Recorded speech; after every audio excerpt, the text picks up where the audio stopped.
All right. Party people in the place to be, vandals and metalheads. This is a brand new episode of Pink Buzz, and we are joined by a very special guest, a couple actually. One who is a regular contributor to the show, but joining us for the first time to talk about his amazing new, just high octane, metal as hell comic. We have, go ahead and introduce yourself. Hey, so I'm Dillion Korbisser. I'm from Edmonton, Alberta, and I made a brutal comic book called Metalhead Samurai, which is currently on Kickstarter right now. It's just violent, gory, metal as fuck. If you're into that kind of thing, Kickstarter's up right now. We got the link in the description, by the way, too. If you're watching this and you want to hop on and see what that's all about, got some beautiful variant covers too. I mean, like I'm not usually a huge fan. I don't go gaga for this, but there's one in particular. Oh my God! Yeah. And whew, Yeah, I Yeah, was rot work. shocked when I got Arif on the book. I just kind of threw a Hail Mary. I messaged him on Instagram, and he's such a nice guy, and I was shocked he was into it. And yeah, I locked him in. and the variants are very reasonably priced. I was really happy with how everything on the campaign is priced. It's a very affordable, very badass campaign you're running. By the way, I really appreciate you kind of look because I mean the shipping is kind of high because I'm an American, so I got to pay that extra to get it down here. But I like that everything was nice and reasonable, like which you can't say for too many Kickstarters of recent. Yeah, I did some research. I was looking around at some of these Kickstarters, and I it's tricky. I think the quality of the book justifies the price. I did want to keep it reasonably low. I've seen some books out there that are shockingly high in price, and I just want to get the book out there to people at this point. I'm not looking to break even in terms of budget. I want I want the book to be an awesome experience when you open it up. I want your face to melt. Now, I just shout out to Matt. He's in the chats. His book came in. It's been shipping out. The PDFs got sent out yesterday. Uh, Tales to Enlighten Volume 2. So how's it going, Matt? Oh, Can't is wait that to read him? that. Oh, Yeah, cool. yeah, Nice to yeah, have you here, sir. yeah. Great book. I love the first one, by the way. Yeah, it's awesome. Awesome. Yeah. All right. So, uh, you actually had a previous Kickstarter before this one, and the character, which is the dog Grubbits. Yeah, Grubbits. Yeah, and he actually made his first appearance in the Metalhead Samurai, right? Yeah, Originally, you so wrote him in there, but you actually did the book. This it's kind of funny because his first appearance is in the book, but you actually put it, I just found that kind of cool. I was reading it and I was like, oh yeah, fuck, I think I remember seeing the campaign for that, but I missed it somehow. I remember seeing it, but I didn't get to back it at the time. But yeah, so that's a kind of a cute book, really, right? It's you got Metalhead Samurai, which is like this like chopping heads, smashing in skulls, and then you get this. The Grubbins book is almost yeah, like a children's book, right? So I love the contrast of the two. It made me laugh the whole time I was reading it. I got a chuckle out of it. Well, I just like the duality of the character Mateus because, like, how he is in Grubbits, and then how you see him in Metalhead Samurai, where he's just, kind of like murderous Lars Ehrlich is all I kept thinking. You know what I mean? He's like kind of like a weird little little toady dude hanging around, but like he's just ready to go. Like, I had to. Yeah, you'll see the big "fuck you" tattoo on his forehead. So in the children's book, I made sure to put a cap with a nice Cap big on shadow. his yeah. Yeah. On the Kickstarter, do you have a tier where you can get the PDF or the physical copy of the Grubbits book? I do have a physical copy option. I do have some leftover Okay. copies from the Kickstarter. So if you so choose, you can get you can. It's just an add-on, so you can add Yeah. that to Okay. your Okay. tier. Yeah, that's cool. Because and it's just so heartwarming in such a badass metal way. Like, Yeah, yeah. And the first time I got onto your book and the Metalhead Samurai stuff is we had Adrian on when he did his first Kickstarter, and then like he did you did all the variants for Trakovi, and that was the first time I saw your work really, and then Adrian's like really pumping your tires, like, oh man, this guy's so good, you gotta check his shit out, man, you gotta. So then I started following on Instagram, and I started seeing all your stuff, and I thought the book looked really cool, like like a samurai that goes to hell or whatever and just kills a bunch of demons and stuff. And I was like, yeah, like sold. That's a pretty easy sell for me, right? And yeah, and then you're a great follow on Instagram because then you started doing the kayfabe month where they do each day's a different one, and you started putting out like Yeah. everyday new stuff, and some of that stuff was great too. And yeah, Yeah, I'm a big kayfabe fan. I need to actually do some catch up, but I'm usually watching all of their episodes, and mm, I just think it's really fun. It's a great way to interact with the community. I've met some really cool people through doing that, and yeah, it's a fun little activity for the month of October. mm. Yeah, that's something they do every October, right? They pick Just about, yeah. yeah, do that for the Halloween season. Hmm. Yeah. And okay, so I'm just curious, how did you and Adrian kind of? I know you're both from Edmonton, but how Yeah. did you guys kind of meet up or hook up to kind of start working together on different projects and stuff? Comic Fever is I think the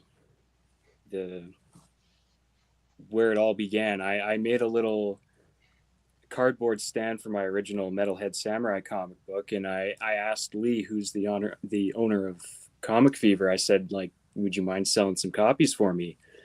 And he graciously said, yeah, that's cool. So I put the little stand and the comics in there, and I think Adrian managed to pick up a copy when he went there, and yeah, we just chatted through Instagram after that. Ah, Yeah, so actually, it was actually, you know what? It was actually you had some cards, some postcards that were sitting at Warp 2, Oh, which is okay. another comic book shop here in Edmonton, and I saw it, and it was funny. It was like, so this is when I was just toying with the idea of doing my own comic, and then I just saw this, and I flipped over, and I saw the whatever, and he was local, like fuck me, and then I forgot how I got a book. I think it might have been through Lee at Comic Fever, Hmm. and it was like as soon as I found out you're local, and that book just completely like kickstarted everything. Honestly, because of that goddamn book, that's why I ended up doing the comic, right? And so, and it's funny that I want to do a variant, and I think I just cold. No, you know what? I think I emailed you. And I was like, "You're the greatest" or something like that, right? I kind of gave you like some. I remember I just sort of like cold messaged you or something, and I just I think complimented you. Or I think you might have made a post on Instagram saying you were looking for artists. I think for covers, and I think I tossed my name into the hat, and yeah, and I was gonna ask you, but I was kind of intimidated at the time, right? Because I was shocked when Dave Thomas said yeah, and I'm like, I don't know if Dylan's gonna do it. Dylan's too good, right? And then so then you're like, and you just offered. I'm like, yeah, and yeah. So no, anyway. I was hungry. I was looking for a project to do. So, and I saw your artwork, and it was like it's so different. It's so unique, and I thought it just looked wacky and weird and cool. And again, like you're in the same town, so I figured like, yeah, maybe this is a cool opportunity. I'm telling you, we're going to be the Seattle to the grunge, to the comic community pretty soon. We just need a few more guys. Sweet. get Dave to make his own comic. All right. Join like you know Yeah, I know. We'll see, the right? horsemen of the apocalypse, man. Your books are all like kind of edgy and fucking. Yeah, I know Dave wants to do more covers at some point, right, for other people. So I don't know. Hopefully he'll get some call outs. So yeah, it's funny though when you got like people like like Dillon that can draw circles around you that actually like your stuff, right? It's like whatever. So yeah. Yeah, I've been posting a lot of your stuff like leading up to the Kickstarter and during the Kickstarter, and there's one of my friends, Spanky. There, he was looking at it, and he's like, "Oh fuck, the one where what's the character who's the head of the council? The father, I think." Oh, Big Mac, Yeah, and then the he's like, long-haired you guy. have the one where he's like, yeah, for your Kickstarter, you had him like praising with the Kickstarter. And he's like, oh man, I'm getting yeah, Derek Robertson vibes from that, and I was like, oh, that's funny because I was looking at a lot of it and I was reading it and I was like, man, I'm getting like some old school Dave Bolin, from Judge Dredd. That's the vibes That I was getting. that's Yeah. it right there. I'm almost certain that image was inspired by a panel from Judge Dredd drawn by Brian Boland. Oh, Brian. Yeah, Brian. Sorry, I always say Yeah, David. I don't know why I've got David stuck in my head when it comes to Bolin, but yeah, Brian Bolin. Yeah, yeah. Like I was looking at your stuff and I was like, man, it definitely gives off those vibes. I was like, and he's awesome. I love that guy. that's high His work is praise, good. man. Thank you so Yeah. much. Yeah, I'm always convinced though that Dillon's the kind of guy that he just needs like that that ground level sort of support, right? One person's got to talk about him, and then someone else has to talk about him, and it's whatever, right? Because like, I don't know, man. Like his ink work, just like it's just too good. It's too good. Well, I appreciate the support you guys have been providing. The shout outs on Instagram and all that. It's much appreciated, for real. Well, for the people listening that may not know, what would you kind of give your elevator pitch for the book as? Like, just a quick description. Oh man, elevator pitch. I would say it's Mad Max meets Lord of the Rings, post apocalypse, violent, gory, and just heavy metal. It's nasty, it's gnarly. If you're into that kind of thing, yeah, check it out. Yeah, the Stomp one. That Stomp panel is fucking Right? awesome. Yeah. I Yeah. love that. That's one of my favorite. That and then that, yeah, that's fucking gnarly, man. And all this with the car scenes there, where it's just Yeah, spinning out on them and stuff. I love those scenes too, man. All the car scenes are great in it. All the Light up muscle the cars. barbecue. Yeah. Or the scene with the I was telling Dylan this scene with the sea of demons, right? Like Hmm. this grand cinematic Yeah. scape. Oh, it's just so good. Yeah. There's some great panels all over the Mm. place in this thing. But man, yeah, you got, man, like, you have to have no pulse, right? If you can't find something in this book that gets you going, like there's muscle cars, there's a fucking dude with a samurai chopping people's heads off, there's a crazy guy with "fuck you" written on his forehead, just axing people to death, stomping their heads flat. You get a cute dog with a fucking turbo scooter wheels or whatever. You get the family aspect of it. You get there's so much stuff going on in this book that you can You got the definitely find. unrequited love that's going to be showing up in the near future, because like the whole thing with the flowers and the whoever she is, you get a lot of kind of build up and foreshadowing for that, because I guess there's a love gone awry in the story as well, which you well, clearly get into. you know, I saw an interview that kind of encapsulated my idea quite well. The directors of the movie Everything Everywhere All at Once, one of those directors, he mentioned in the interview he wanted to put everything he possibly could into this movie in case he couldn't do it. He didn't get another opportunity. So that's what I wanted to do. I wanted to put everything I could into this comic. I want it to have the violence. I want it to have the humor, a little sprinkle of romance in there. I mean, the humor kind of writes itself with just the insanity of the subject matter. And I love drawing gore. I love drawing violence and head stomping and entrails Mhm. blasting out. It's my favorite thing to draw, I think. Yeah, it's just pretty good. And I just love how you incorporate where he just plays the music and it's so intense and stuff. It makes people explode, their faces melt, and then the guy singing, and it's kind of almost like out of a video game. Right. It's pretty cool. I like that. I thought that was pretty awesome too.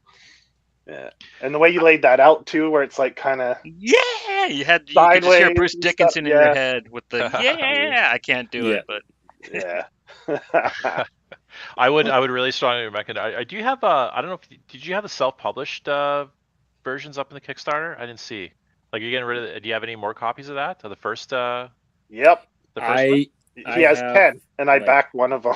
10 Oh, okay, left. I made a real small print run, so okay. if anybody wants to snatch those up, you got to do it pretty quick. Oh my gosh, Oh, there's still a panel sequence in there, and Already did.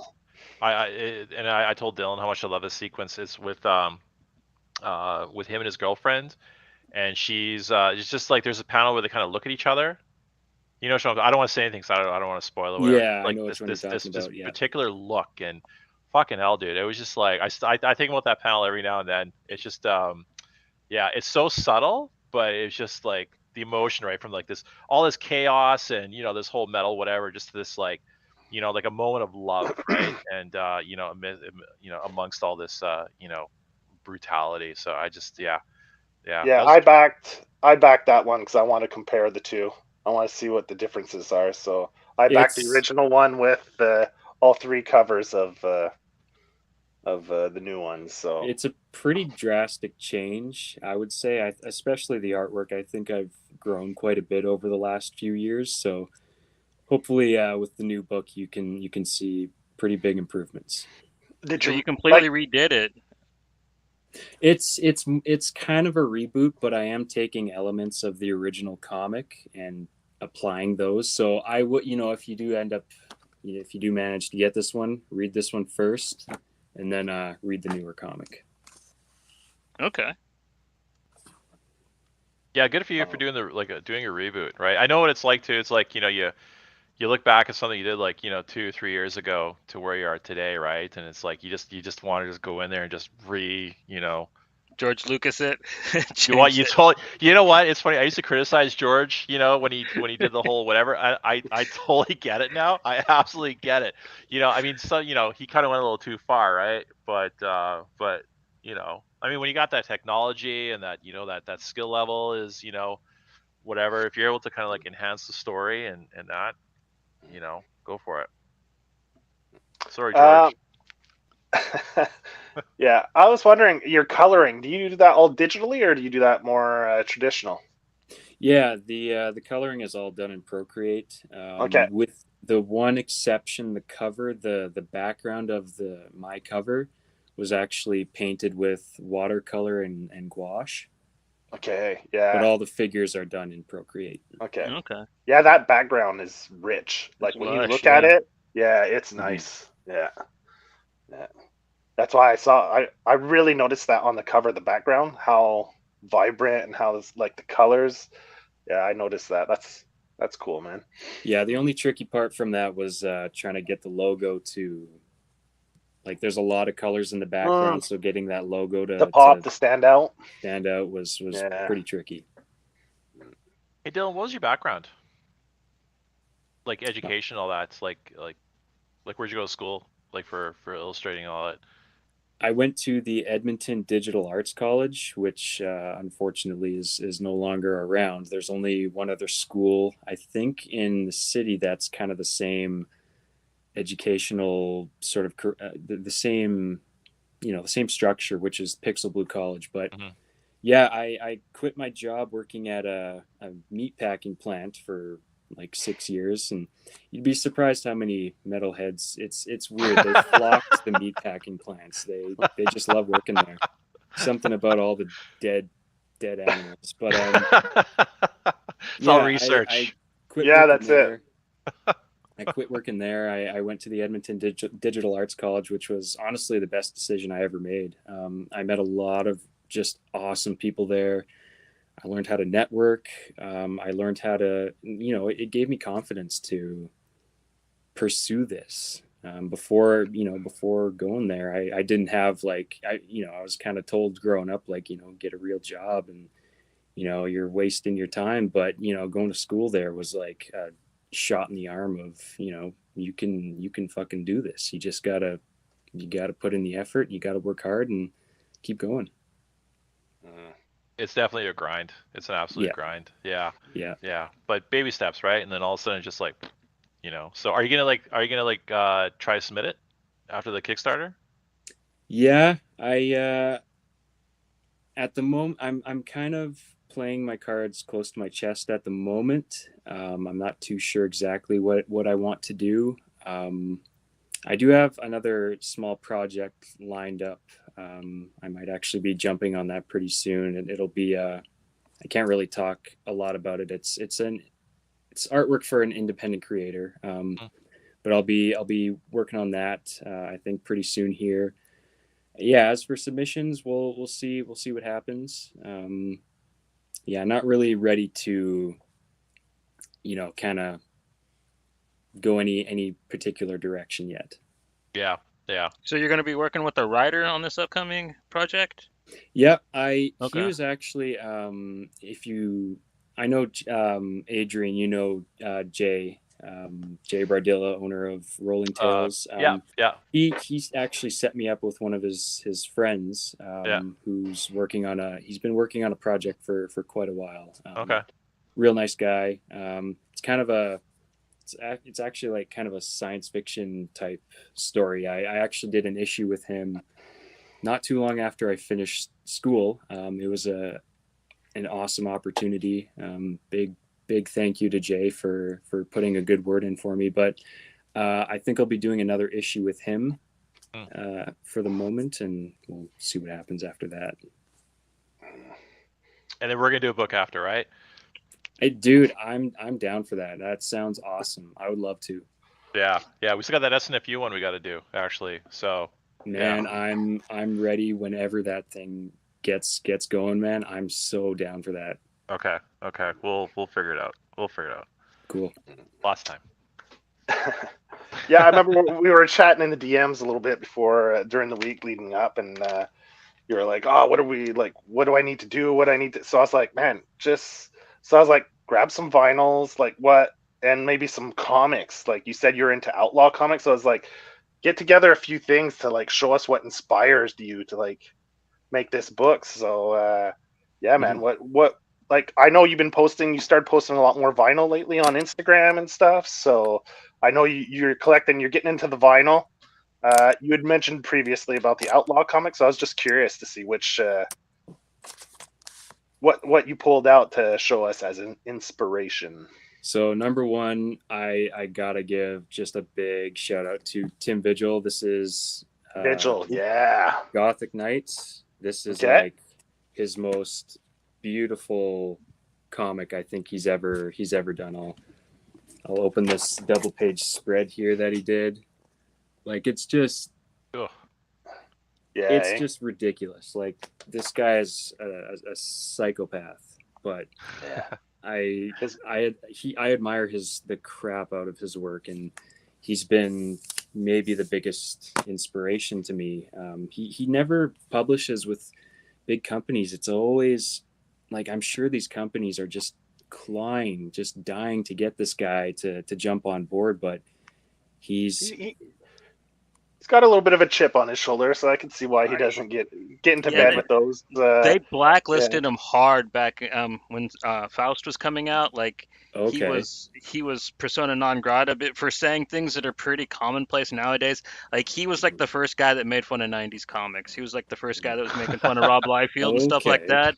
Back when it was not cool, and now like a lot of the stuff that he goes in super trouble for saying, and not to mention like they had to put a lot of his comics in brown bags because I don't know. Have Yeah. you ever seen EO or like a couple of the later issues of Faust's covers? Like Yeah. he Yeah. likes the padingers, as Joe Yeah. would call it. Yeah, it's Yeah. pretty hardcore stuff for The sure. demon cocks.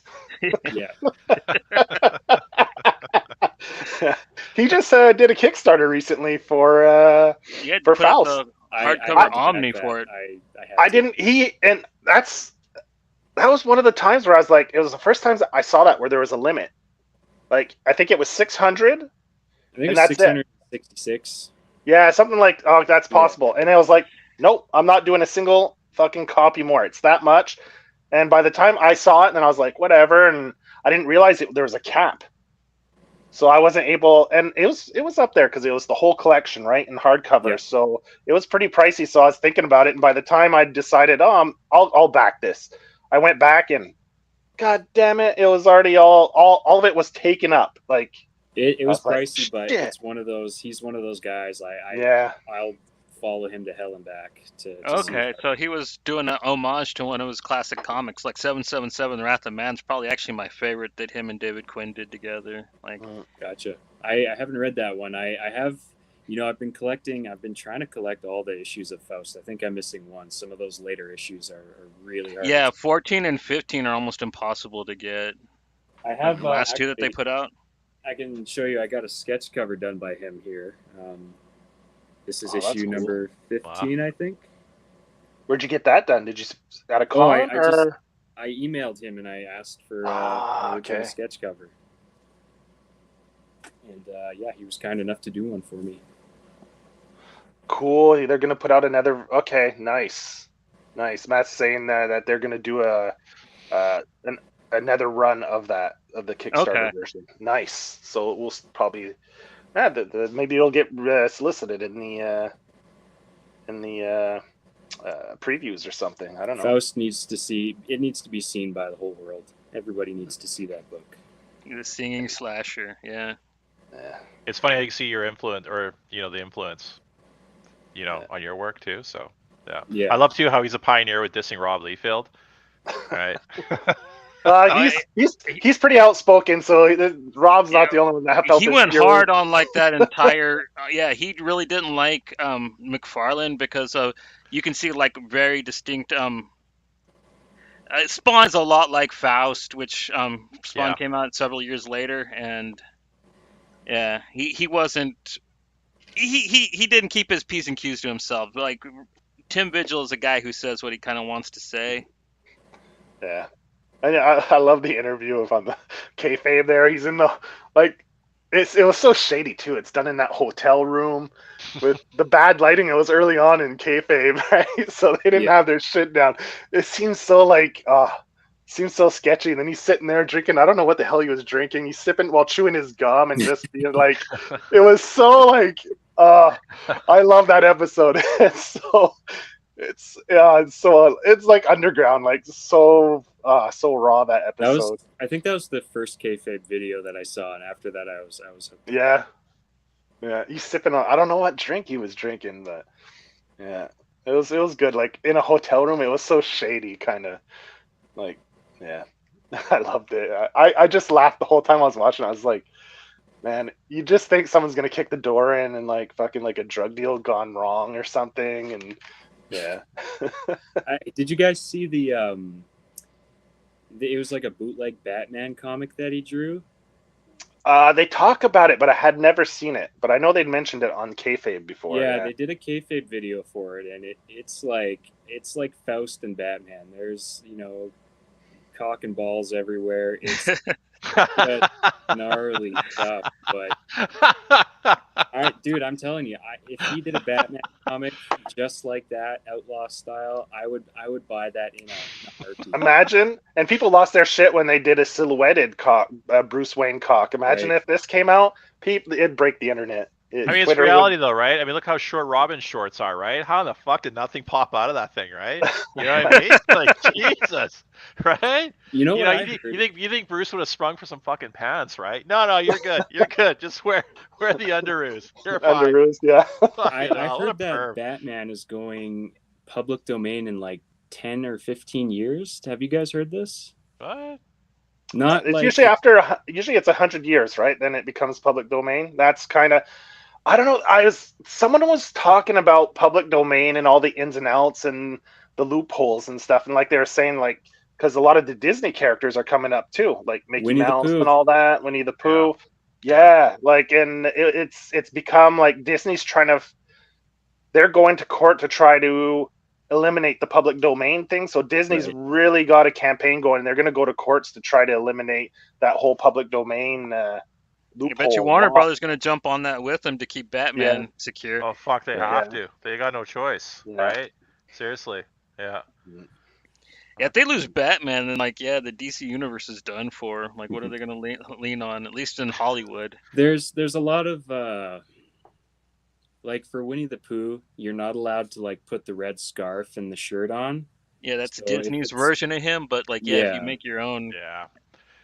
And you can't use Tigger, but you can use the rest of the animals because I guess Tigger was created later, so like that's why he wasn't in the horror movie. It Like came out. Pinocchio, right? There's got to be some stipulation with the Disney version, and Yeah, yeah, I don't think you can make them in a little yellow shirt and stuff like that with the little yeah, comb over and yeah, whatever. You got to yeah. make them Can't look do that different. Disney pedo kind of vibe. Jesus, Adrian. No, we're all thinking it. We're all thinking it, right? Walt was a Well, his dirty dad's old name man. was Geppetto, so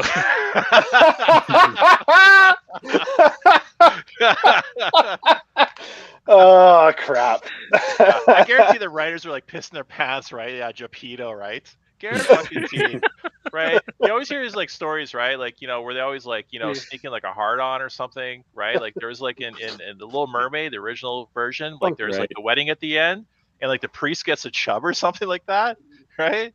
Is that the reason why all those VHS tapes are so well, that's expensive? because there's a That's why they're in the castle in the vault. background with the. There's a dick castle in the background too, where like Yeah. In was it Little Mermaid as well?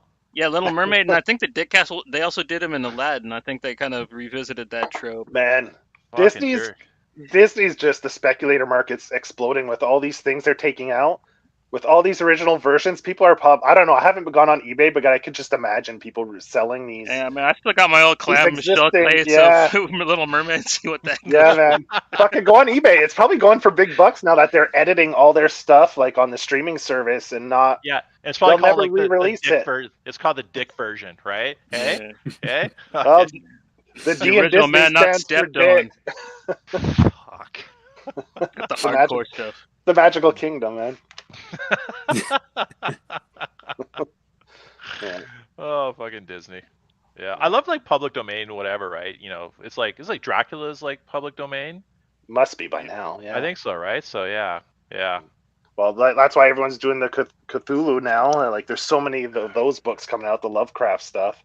Like, everyone's hitting that up. Yeah, nowadays. dude. Like, I'm a huge cosmic horror fan, and I'm getting a little like it's getting a little tiresome. It's almost on the vampire and zombie level now of just being done. I'm so done with fucking zombies right now. I gotta tell you, I can't. I know we talked about Last of Us before. Fuck me, man. I can't get into it. I tried it again. I'm like, this is dumb. Fuck. I can't. Fucking cat. I'm loving it. I'm loving it. I mean, love it. everyone on Twitter is like watching with their hand down their pants, right? I'm just like, I don't get it. I mean, it's the whole Joel and Ellie thing. It's not even about the disease. Like, how many monsters have we seen? You saw some in the first 3 episodes, and since then you haven't seen shit. It's just the two of them and their interactions, really. That's honestly, what makes they have a guy jerking off in the back, the background. I don't care. I really don't care. All right, some sec guy. Hey, there's always a sec guy that kind of like, is accidentally in the shot. Can you imagine one guy just fucking, right? There we go. That was our Tim Vigil. We deviated off from that. That was all started from Tim Vigil. Say this for next year's year in review. Yeah. Yeah, that was our tangent. That was a Tim Vigil tangent. It went from Disney pedos. Where's that jerk off clip? Where's the jerk off clip? Yeah. Oh, the double what's I always forget the name of that movie. Fuck, the Legend of the Overfiend. Legend of the Overfiend. Yeah, the Legend of the Overfiend scene. Yeah. All right, Dylan, we'll get back on track here. We'll stop talking about Pinocchio and shit like that. So, what do you have any other books that you pulled out for? I mean, in terms of inspiration, I mean, it's other than Tim Vigil, it's like Spawn, Greg Capullo. I'm a huge Greg Capullo fan. I grew up in the 90s and the early 2000s, and I started collecting Spawn comics. And was that the first time you saw Capullo stuff, or did you catch him on X-Force and stuff like that before? No, it was Spawn for me. It was issues Spawn? like, I think I started, it was around like issue 130 where I kind of became aware of, I think, Spawn, but I went back to that issue 20 to 100, and it's just mind-blowing stuff. They had Todd McFarlane. It was Capullo, McFarlane. They had Danny Mickey. Because Capullo was splitting the art duties with Tony Daniel, right? They were doing Tony Daniel had a few guest issues Okay. in that at that time. Mhm. But yeah, anything from Capullo is just outstanding. Yeah, those are my two big artistic heroes, I think. So I think Capullo as well. If I stopped reading Wizard, but didn't he do like this section in it for a while for the tips on how to draw and stuff like that in the Wizard magazines? Wasn't Capullo one of the guys that took over after Bart Sears left and stuff like that? I couldn't tell you. I'm not sure. I thought I heard something like on, I don't know if it was Kayfabe or another podcast, they were talking about that. Yeah. And I guess he's pretty good at explaining like on how to do things. And from what I heard, he's pretty good teacher. Like if you could find those, I'd have to double check, but if you could find those old Wizards where he just gives tips on how he draws and stuff, it'd probably be worth checking out. And I think he's doing like a how to draw book now. He's doing a third series of his Creech comic, but he's also doing a drawing book as well, which I'm looking forward to. Cool. And I also was mentioned the music. So like what kind of, because it's Metalhead Samurai, right? So let's get into the music that kind of inspires you and stuff for this book. Yeah, anything, punk and metal, I'm down for all of that. I did pull out a few vinyl. I gotta give a shout out to Yes. Here. This is their new album. It's called Hiss. Beautiful cover. I managed to get the former founder and lead singer Arif to do a variant cover for me, which was just a shock. The cover turned out fantastic. It's got that kind of Junji Ito horror vibe with the tentacles and all that. But yeah, Wormrod is one of my favorite bands. Just I don't know, the chaos of it, the abrasiveness of it is fantastic. Actually, I pulled out something a little different. I pulled out the soundtrack for The Thing, John Carpenter's The Thing. Nice. I love the movie. I'm such a big fan of The Thing. Sometimes I'll be playing this music in the background while I'm drawing comics, and it's fantastic. It's great. I love the body horror stuff. That's such a massive influence. And then I gotta give a shout out to Linkin Park, was the band that got me into. Yeah, I remember you posting that on Instagram. Yeah. I that's where it all started for me. So I, and still to this day they're one of my favorites. And you know what? Sorry, go ahead. Yeah. So when you're working, man, do you listen to the vinyls or do you put it on streaming? Because the vinyl goes, you got to flip that damn thing, right? So you're in the mode, right? You're like, fuck. You're like, oh shit, the music's done. Yeah, that's why I was wondering. Like, I'll be in the middle of just doing like some really intricate line work, and my buddy was kind enough to give me his record player, which was fantastic, and that's when I started collecting vinyl, which was just cool. Last year. Nice. But yeah, I mean, it's like 10 pretty close there. So. I suppose if you do your setup and it's right beside you, it's not so and it keeps my ass from being glued too much to the seat. Yeah. But yeah, I play the vinyl. Sometimes I'll just find a new band or album on YouTube. I'll just put the headphones on, listen to that. And it's not always music too. I recently re-binged Breaking Bad for the 7th time or whatever. Nice. I love that show. I'll play movies, typically movies I've seen before, so I can focus on my drawing, but I can hear the movie and I know what's going on. Like Terminator 2, I've probably played like 4 or 5 times. So visually you have it in your head already. Background movies, right? I find like when you're working on like on art, right? The background movies are the best, right? Yeah. Like I don't know what it is. This is fucking weird. So I've been like, there's this movie called Margin Call with like Paul Bettany and Kevin Spacey before he started touching, kids, I guess, right? Before he got found out, and then like, Here we go. I don't know. Anyway, Fantastic movie. But anyway, it's like this whole stock market crash kind of thing. Jeremy Irons is in there, and Demi Moore, and hey, great background movie. Yeah, fucking Kevin Spacey. He's a good actor too, right? Don't you hate that when good things happen to like good actors? You're like, dummy, right? Just Yeah. Well, go to a bathhouse or something, and of age. Hey, what are you gonna do? Where's the world's Not full of that. strange people? Not that. That's what you're not gonna do. What's the movie called though, Adrian? Margin Call.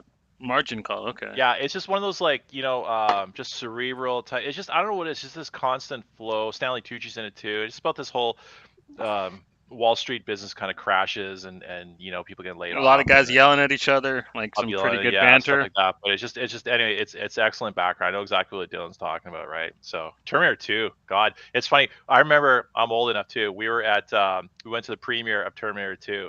Wow. And wow. And all I remember is like people cheering in that, right? I think it was the first time I was in a theater where there was cheering, right? Like, kind of at the end when Arnie's all down and all that, and this one biker guy's in the theater like, "Come on, Arnie, come on!" Right? So he gets like, he literally gets like the whole like theater like all psyched up, right? And that was like, and I didn't have that experience until watching Endgame in the theater, Right. So yeah. When I saw Mortal Kombat in the theater, it was like that, man. It was almost like a sporting event. Like everyone's cheering and like giving high fives and shit. Like it was. Who in the like, fuck was cheering at the original Mortal Kombat? Are you serious? No, The yeah, original man. one's not It was. so bad. It's it's The okay. first one's a good movie, man. Like I love the Yeah, first it's not bad. The Mortal Kombat. first one's not bad. Like the original one from like the 90s? Yeah. There's Seriously? two. Don't get confused. There's with a the recent second one. Yeah. Yeah, that one's garbage. Yeah, that I'm one's for the recent one. I don't really. like the recent. Was I like Coleslaw the in old it? one. It's like, I don't know, dude. Like I'm not to be honest, I'm not high-fiving in the theater for either one of them, but Well, I was just saying, like it was a typical. It was like that type of scenario. I'd never seen it before. Like everybody was getting along, just having a good time, and like it's like a sporting event more than a movie. You know what? It's this whole Last of Us thing, right? You don't play the game, you're like left out, right? So I'm sitting like, oh fuck. I think people just like being sad. It's like the What reason do I why do? I think What do I do people here? like that show. I think Metalhead Samurai needs to show up in The Last of Us. Show Joe and Ellie how to get down on the get down. Pick the Sure. shit up. Pick it up, right? Yeah. Holy Toss them in Mortal fuck. Kombat. Jesus, it's like two people walking. They're just walking from town to town, walking. It worked for Lord of the Rings. Yeah, but like, Just- the Lord of the Rings only got sad eventually. Like I love Lord of the Rings. I did. Really up until that fucking, what is it, the third ending? When Frodo's like, Wakes he's up in his little, and- he wakes up and then fucking, I don't know what happened in the after credits, right? But I don't know, shit was about to go down, right? Like Sam kind of walks in, he's like, yeah, that look. That was a little much, He yeah. gives him that Jordache look, man.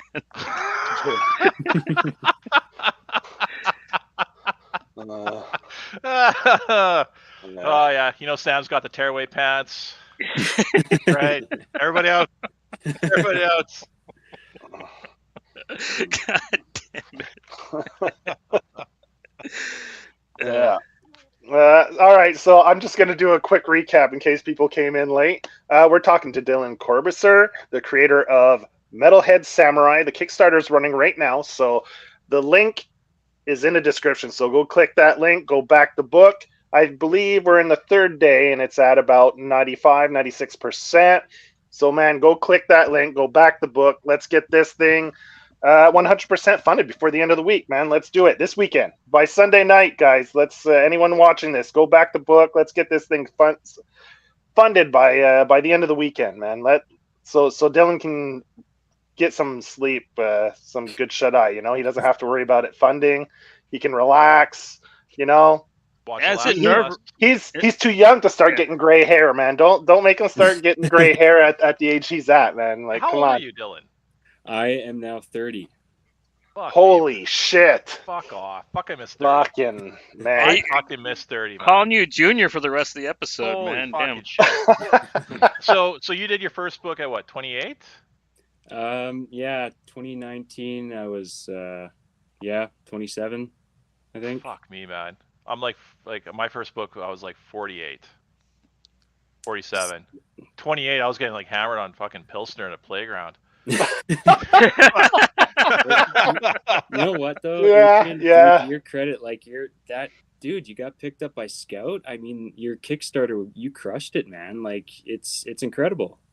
Hey, you send a dick pic and doors open, right? Man, I'm gonna have lots of clips for Adrian this episode. It's Honestly, I think I caught Scout on a good day, maybe. I don't know, whatever. That's a fucking because I remember you submitted right after, and then I know Chris from Tight submitted right after as well, and then I was like fuck me, because I like both books quite a bit. Really good books, but. shout out to Manu who's in the chats. He's got his Kickstarter coming up soon as well. Till is from the interface, so got quite a few Kickstarter guys in the chats tonight, man. Thanks for tuning in, guys. Background. Yeah, Robocop. yeah, that's a good. What do you guys think about the reboot? I didn't hate it. Yeah, I liked it too. It was okay. It was all right. The RoboCop reboot. Yeah. It was okay. I like the whole when he's like he's on like his little stand before the suit comes up, so he's got like the lungs and I was really yeah. I mean, if it was called anything else, it'd probably been a really, really awesome movie. But since it was called RoboCop, I think it just that's what held it back. I've seen a lot of other movies that ripped off RoboCop, and they were able to succeed pretty well. Like I think they should have just did their own thing. I'm telling you though, if they just named the movie Murphy instead of RoboCop, right? Just kind of like give it a little bit of its own vibe, kind of thing, right? So, but yeah, and Jackie. Is it Jackie? Jackie Earle Haley? Jackie Earle Haley, yeah. Yeah. There's Horshack.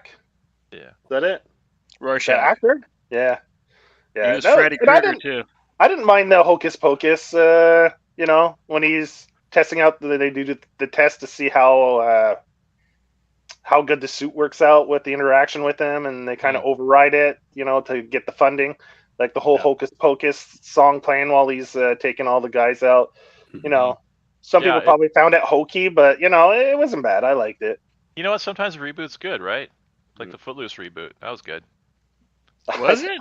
I watched it. I watched it. And I can't remember anything about it actually. Yeah. I always surprise people, right? When I talk about reboots, I'm like Footloose. I actually enjoyed the remake of Poltergeist. Is an odd one that I thought I was really going to hate, but it was actually somewhat. It's actually a little enjoyable. I mean, like how the RoboCop one was. I mean, in my opinion. Speaking of The Thing, I didn't mind that was like a prequel.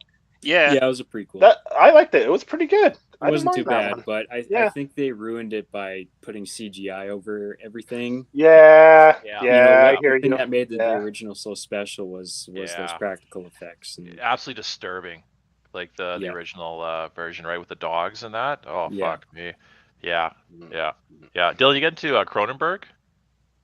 I'm a pretty big fan of The Fly. But like Scanners and like Videodrome. I haven't seen those. Oh, dude. Scanners is like the actor in Scanners is bad, but the rest of the movie is so good. Like if you can get past the main character's acting, like it's horrible, right? Yeah, it was bad. Yeah. Fuck, he was like some guy just standing on the corner of Yonge Street. Cronenberg, you can act? Oh, sure, I can act. You betcha, right? Like, classic Canadian casting, eh? Fuck, dude, jean jacket, him. I freaking recognize a lot of the scenes. I'm like, that looks like Montreal. And I went and checked, and they filmed a lot of stuff in Montreal. I was like, yeah, Cronenberg was a big Montreal guy. He is from Montreal, isn't he? I'm not sure. Naked Lunch, I've seen that one. Yeah. I don't know if he's a Montrealer or not. I thought he was from Toronto. I don't know. Maybe I don't know. But yeah, Scanner. But definitely Videodrome. Videodrome. Holy fuck, man! It's a beautiful movie. Absolutely. Long beautiful. live the new flesh. Just fucked up. So. It's a good one. If you like body horror and like cyberpunk type stuff, like it's one of the most effective movies in either of those categories, in my opinion. Well, weird movie that just popped in my head. It's called Tetsuo the Iron Man. Oh God, yes. Oh, right on. You're preaching to Johnny, man. He Yeah, I'm praises. a Yeah, big fan of that's Shinya a Tsukamoto. Yeah, Yeah. he's an weird. amazing director. What a weird movie! I saw that. It was like a year ago, and I was curious. I saw all the weird shit going on, all the practical effects. It was a weird one, man. I love the stop go scenes when they're moving and Yeah, doing the little roller skating or whatever the hell, however they're moving around. I love those scenes, man. Just yeah. most So Dylan, Yeah. do you read like much like manga or watch much anime or anything like that? Like, Not a whole lot. yeah, I will say I one of my favorite series. My one of the best things I've ever read is Battle Royale. okay. Um, Yeah. this is outlaw shit right here. Like the violence in this comic is just crazy. It's brutal. They did a movie a couple of years later. It's basically about a bunch of kids put on an island and they got like explosive collars over Yeah. their necks and they're forced to kill each other. And I this is kind of my go-to. Apart from this, I'm not super familiar with that scene, but there is some stuff I do enjoy. yeah. I honestly like I can see eventually just doing like a bit of a crossover, like a black and white, like manga style, right? It's Right. like a horror, like a manga horror book. Like you're kind of ripe for it, you Yeah. know. Yeah. Adrian has issues with manga because that little girl showed him up at that comic convention that weekend. Yeah. So he Fucker, fucking fucker. I couldn't fucking believe it, right? Fucking, she's showing up with like I don't know stuff that would put me in prison for like 20 years, right? And between her and the guy selling fucking mugs, yeah, I'm completely like, and then around the corner, Mike Zeck it's like empty. No one's seen a Mike Zeck, right? But this girl selling manga, like like it's the last fruit on earth. yeah. All right, so Metalhead Samurai, you've got that Kickstarter running now, and you're actually going to be part of another Kickstarter that's going to be launching soon for lesser known comics, right? You have, Yes. you have another Kickstarter. You're going to be making like a punk rock kind of anthology action, whatever. It's yeah. What's up with that one? So Mark from Lesser Known Comics and then Brandon from Apollo City Comics podcast, they teamed up and they're doing this punk rock anthology. So they put the word out to get some artists to participate in that. And Mark is such a nice guy. We've been chatting for a little while, and he hit me up about the project, and he suggested I do a piece for it, and I put together this comic. It's called Hardcore Punk Big Fucking Sword, and it's just this badass chick with the flaming mohawk, and she's chops off a dragon's head. It's a little 5-page story, but I She's got a got little. like the big ass berserker style sword, right? Like, Yeah. yeah. Yeah, I got a preview of the book. Dude, it's crazy the talent that's inside this book. It's really like it's punk. It feels punk, and I think I'm just happy to be a part of it. It's coming out April 25th, and Okay, the so pre-launch page is live. So if so anybody's the Kickstarter will be in April. yeah, Okay, about a month away, a little more than a month. yeah. Okay, cool. Yeah. So when did you have time to do that with the Metalhead Samurai and everything, man? You must have been pretty busy this year. Put out the Grubbits book. Did a remake of your Metalhead Samurai, and then you did this little. How many pages is your story in that one? The anthology. It's only 5 pages. Five pages. Okay. It was a pretty quick one. I was able to Yeah. fire it off in between, the other work I was doing. So I was just happy to do it. It's anything that's punk or metal, I'm down for. Yeah. So, And does that have potential to lead into something else? That like 5-page story, or Maybe. I is mean, it okay? I do own the rights to the book, to the material, of The course. And material. Okay. I was thinking of putting this character, maybe even in Metalhead Samurai in future issues. I do think she's pretty cool. Yeah, well, she we'll see what blend in happens. with some of the other side characters like the Knight guy and the Spartan dude. Yeah, I mean the first issue has I'm introducing so many characters, so I only have so much time to give each character their 5 minutes of fame. But I did develop all of these characters, and I do want to explore them farther down the line. So Oh how man, long are you planning on making this first arc? The Or first arc, I wrote a script for 6 issues, so we'll see what happens there. But I did kind of leave it open for maybe down the road if I wanted to pick it up again. for one of those Spartan characters, you know what you got to do, man? You got to do like this small reveal where he takes off his helmet and it's Gerard Butler. Yeah, You got to do that, man. It's Gerard Butler underneath. You know, he takes off his helmet. I would fucking laugh my ass off if that was with his crooked, like the way he talks with his slightly crooked mouth and stuff. You know. sure. and I have one big question from the book because I love metal bands and I love their logos, but I never know how to read them. What does the king name the group that Yes. Metalhead Samurai is going to be leading? Like, is there a name for that? The black metal logo you got I there? wasted 20 minutes trying to read that fucking thing and I never figured it out. I think I should keep it a mystery for people to try to figure out. Don't say Okay. shit. Don't Yeah. say shit. Yeah. Myth. Yeah, straight up. Try to decipher it. That's cool. I feel you. I blurred my eyes for so long. It took like fucking 20 minutes for my eyesight to come back normal. Yeah. It's like those goddamn 3D pictures, you know, where like you see the image if you stare at it long enough. You're supposed to stare I was at it. never, Yeah, I was never seen it. able to do that. It was never like the worked guy for in- me. So I was like the guy in Mallrats, man. I couldn't see yeah, the sailboat, I couldn't man. do it either. Who the fuck's got time for that?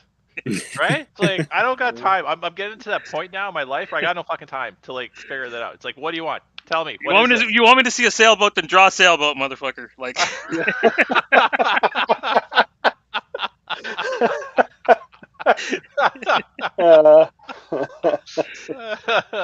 Yeah, yeah. Do you get that reference, Dylan? Do you watch any Kevin Smith movies? I've heard of Mallrats. I've seen clips. Okay, so you haven't seen it. Ah, before my you time. gotta. I know it's a big comic book movie. I got to see it. Oh, yeah. well, back in the '90s, they actually had like these. I don't know if they were like these big posters, and like it was all these geometrical shapes, and you were supposed to stare at it, and if you stared at it long enough, a picture would pop out of it. Right. And It's I could fucking never. stupid. I could never see him, and neither could Joe, and neither could the guy in Mallrats. And Yeah. Oh, and before I forget, speaking of Kevin Smith, you should see that movie Tusk. yeah, Oh, Yeah, I saw that. Well, it's body horror I and it's love metal as Tusk. hell. Yeah, I that's love a Tusk, and I gnarly wish Kevin movie. Smith would do more of that.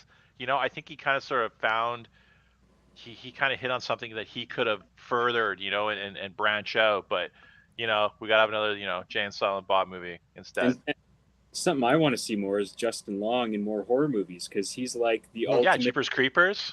dude. Jeepers Barbarian, great man. He should Yeah. have got an Oscar for Barbarian with the Yeah. Oh, that ending, man. Like, I just Justin love that Long can scene. be like Justin Long can be so you just feel for him. You know what I mean? Like he just emotions. He just kind of Oh yeah, yeah. He was great in Zack and Miri Make a Porno. yeah. The porn actor. Yeah, he's like the gay porn Brandon actor. St. Randy, yeah. Yeah. Oh my Yeah, God, yeah, granny yeah. panties. Shut your goddamn mouth! I'll shove my cock in it. That's true. And he's always Snuck in my sipping his drink.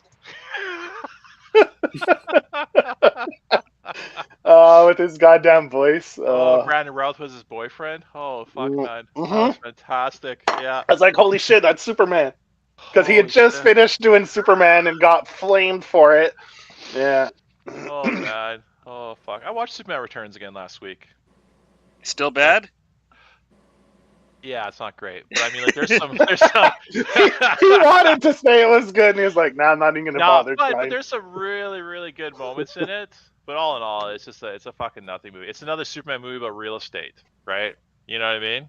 Like, they might as well call it fucking Superman Remax, or Superman 21st Century, whatever. It's just so fucking, God.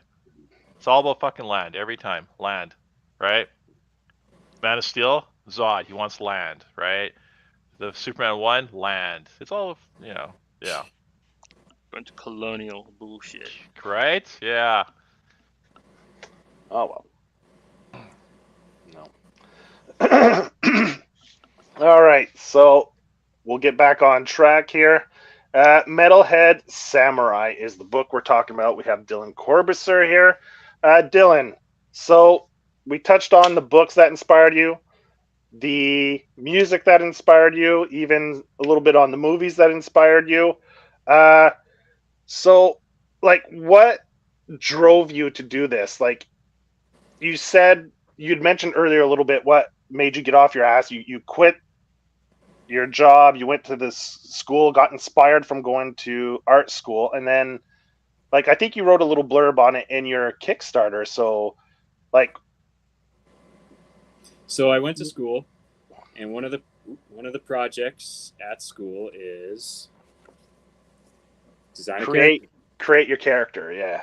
So I'm sitting at my desk, and I'm trying to make this character. I have two characters in mind. I have this traditional samurai character, and I have this metalhead dragon slaying punk character. And two of my classmates, good friends of mine, they came up to me and I'm like, which one do I do? Which one do I create? And they told me to combine the ideas.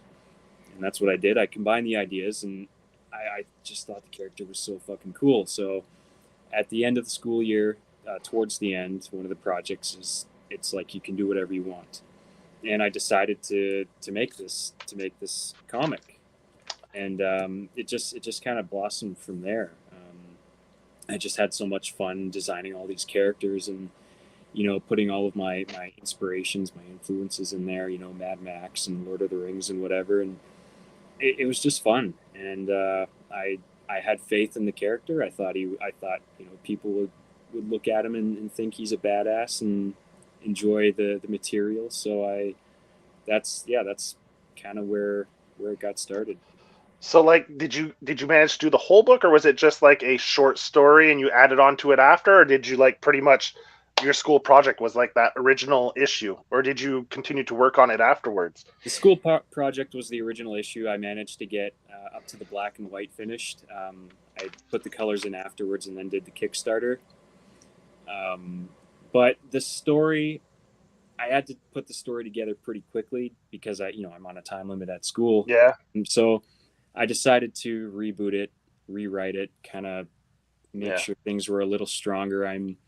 It's kind of my first venture into world building. I made all these characters, all this shit, and it came together a lot better the second time. So I just had to kind of restart and reboot.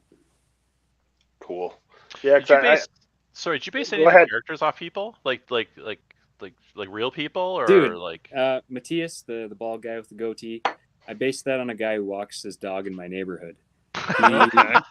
He's got I've seen him at a few metal shows. He's got the massive goatee, and he walks his dog, and that's why Grubbitz is his dog. Yeah. That's awesome. Yeah.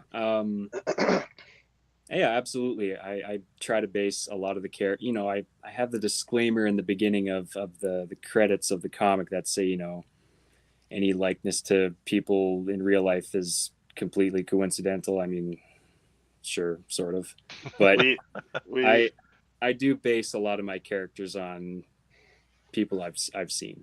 Mm-hmm. Nice. Yeah.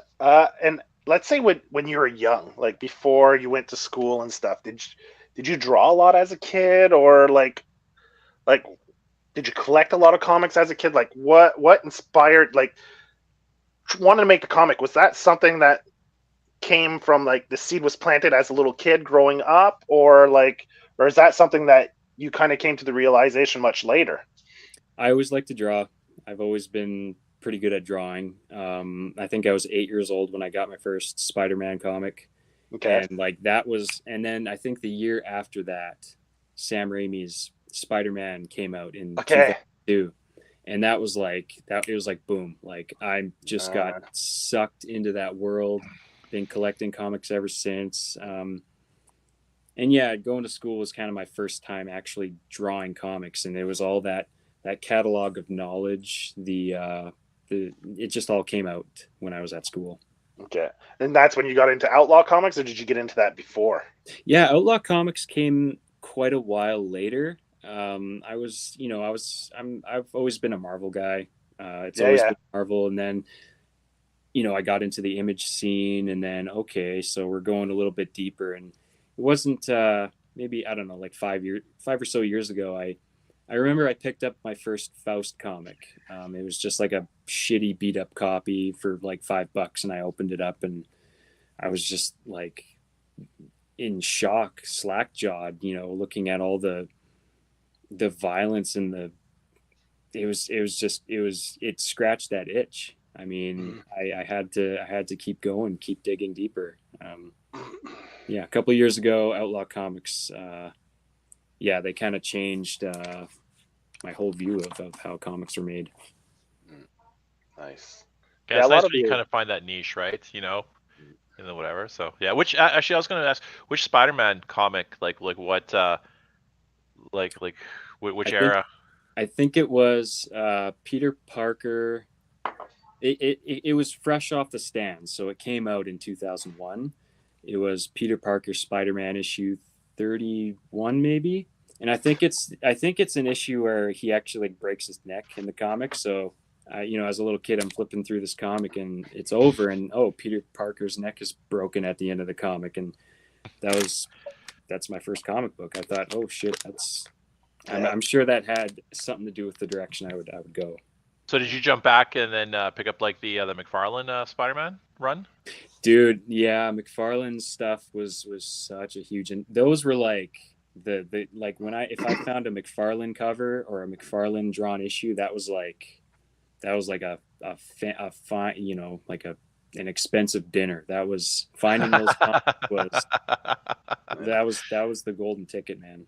Yeah, yeah, it's funny. I still hold a candle to the Todd father, right? 'Cause like Yeah, and Joe, you're of my vintage as well, right? So Mhm. you remember when Oh Todd yeah. kind of landed an Amazing Spider-Man, and I was telling Dylan it was like a fucking moon landing. You know what I mean? Like he just completely transformed like the webbing, right? Like yeah, how he detailed that, and then when his run of Spider-Man, came out, Spider-Man. like It was dark. Like I the liked it. the It was a the much torment. darker. Yeah. Oh, I love the torment run, and then with how he drew Craven and how he drew oh yeah. Didn't he draw him The with like Lizard. a hole in his head? yeah, the lizard Yeah. too, and yeah, the whole Yeah. oh it From was the suicide. Yeah, because he committed yeah suicide, right? Yeah, So, and he drew him with always that fucking that side of his face, just a hole blown right through it. oh It was it dark. was It so was really dark.